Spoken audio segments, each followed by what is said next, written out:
they're not going to start counting the ballots until election day.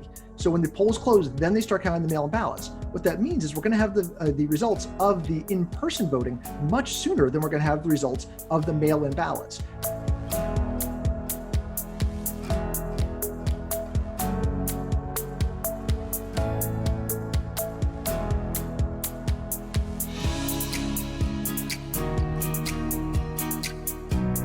It seems very likely that would mean a state like Wisconsin is going to look very, very Republican at first. And then you're going to see those numbers start to go down as more of the mail-in ballots start being counted. And it's going to be very difficult for anyone at decision desks or even the Biden or Trump campaigns to figure out what's really going on.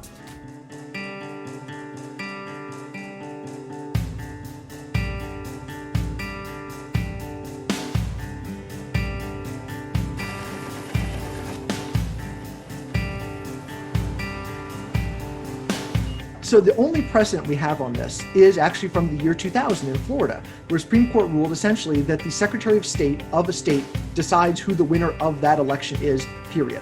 So if President Trump declares victory in Pennsylvania and the Secretary of State of Pennsylvania says, yep, okay, it's over, President Trump won, then according to the Supreme Court and the precedent they set from Bush v. Gore, then President Trump won, even if more votes come in afterwards that would favor Joe Biden. The federal government has no right to second guess the Secretary of State.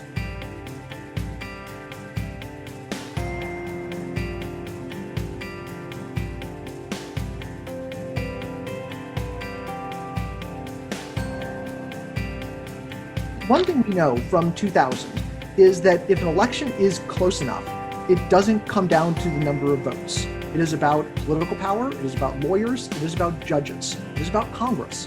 So at a certain point, if the race is close enough, it's going to be adjudicated by other branches of government rather than by the voters.